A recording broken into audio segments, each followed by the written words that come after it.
Alright, well, we have here is a 97 Volvo 960. Picked up another wagon. It's a little bit of an issue with the back though. It's got some high mileage, about 215. This does have the auto level rear shocks on it, which as you can see are not working. Something's definitely broken in there. The interior is pretty nasty.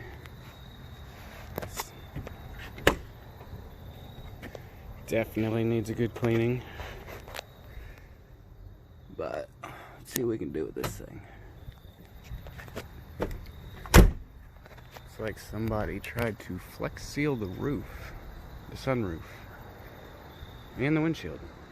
So I'm not sure what that's all about. It did come from Route West, so maybe the seals were dried out. But this one's rear-wheel drive. It runs, not great. It has a little bit of a misfire. Probably needs a tune-up, maybe coil packs. I'm no Volvo mechanic, but I'm sure we can figure out what's wrong with the rear here. It is pretty low. I think it's sitting on the bump stops actually. But this one has an independent rear. I'm not sure what I want to do with this car yet. Other than a few scratches and dents and stuff though, a few scuffs, the body is pretty straight on it. So, yeah. Alright, well let's get it jacked up, get the wheels off. I suspect it's a broken leaf or something with the air shocks. I think they're called Nivo mats, something like that. Nivo mat shock system. And these have a transverse mounted composite leaf spring similar to like what you'd find on the back of a Corvette. It is all independent. Suspension in the rear, multi-link, so it is similar to the Corvette style. But alright, well, I'm gonna get it jacked up and get the wheels off and see what we find.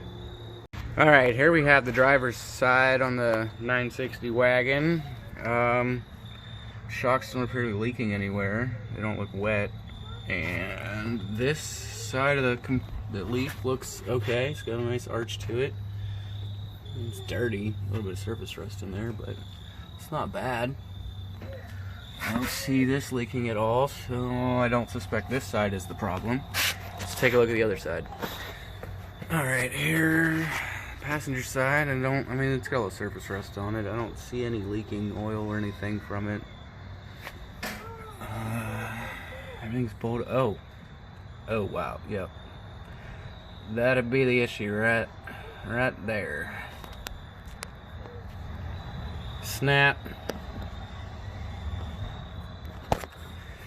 Yeah, that's not supposed to be like that.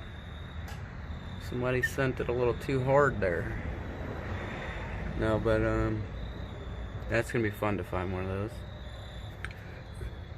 Well, guess we'll take a trip to the U-Pull-It and see if they have one. Someone was probably driving around on blown out. These shocks are probably worn out. They're auto leveling, they call them Nivo mat, I believe. Yeah, because it's been right on the bump stops for a while.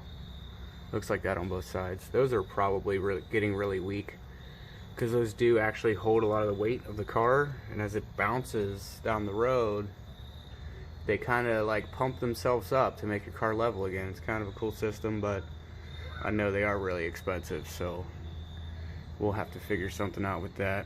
I'll make something work. Not sure what direction I want to go with this car yet anyway. Keep it stock or do something crazy with it. But yeah, we'll call the U-Pull-It, see if they have a Volvo 960 sitting down there, or an S90 I believe is also the same. Alright, well, see what we can find. Everything else looks pretty good. There's not much rust under this car, really. I mean, it's dirty, but it's not that bad. All right.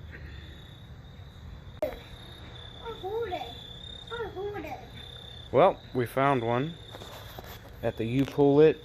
It's a little dirty, but it's crazy. It's like this composite, almost looks like fiberglass. That's what holds up most of the weight of the entire rear end of this car. Like, it's kind of nuts. This one's actually out of a sedan. I'm not sure if you can see.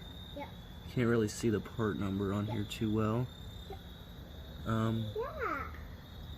But this one doesn't have any cracks or splits in it anywhere, so I think this one's fine.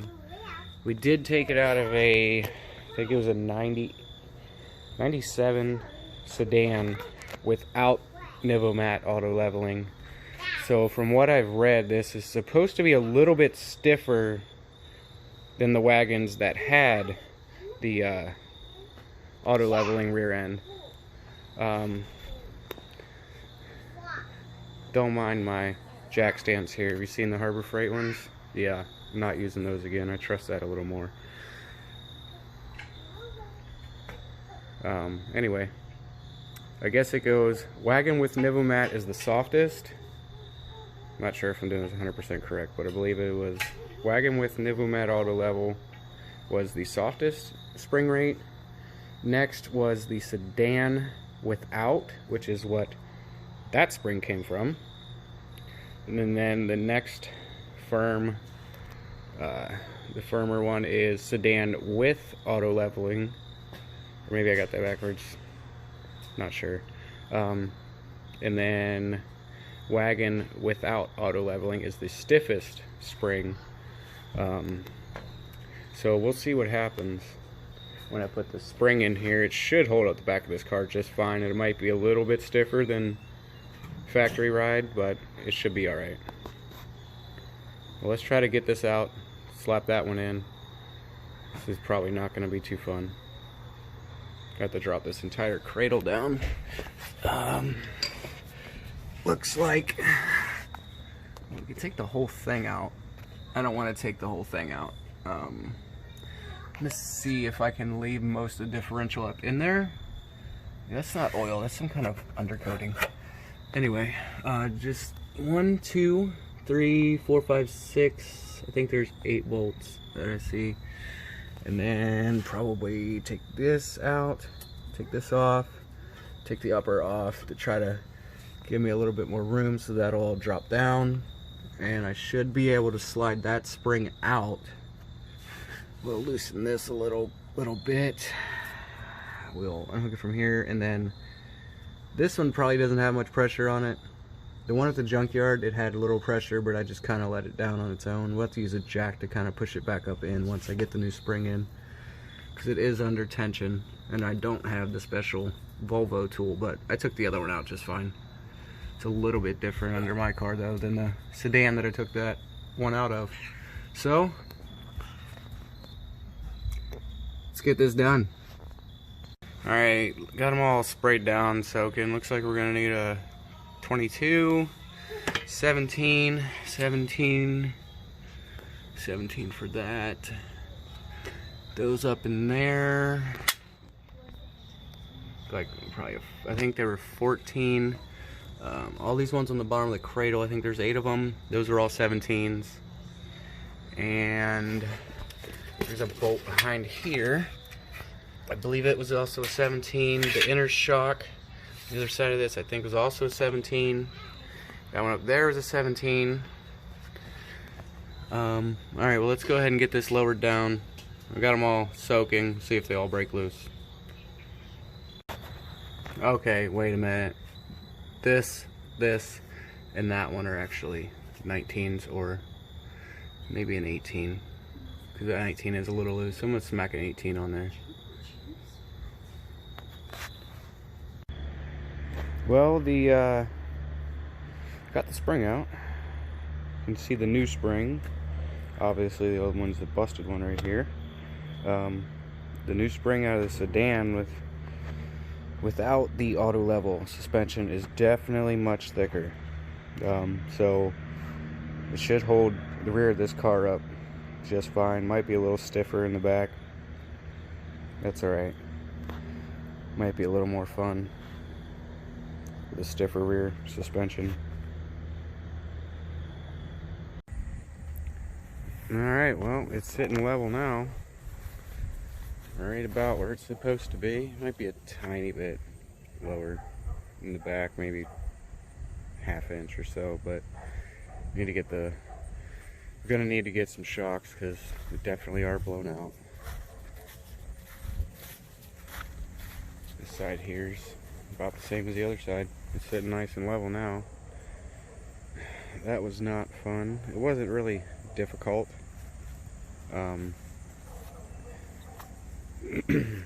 Changing out all the leaf spring is just unbolting the cradle, and the biggest problem with the way I did it was I only lowered the bottom half of the cradle, and it was a little hard to get the spring out. Well, it wasn't hard to get the spring out, I just needed to get to the mounts for the spring. It was a little difficult to get to, but it wasn't bad. Yeah, I mean, it's got a little bounce though.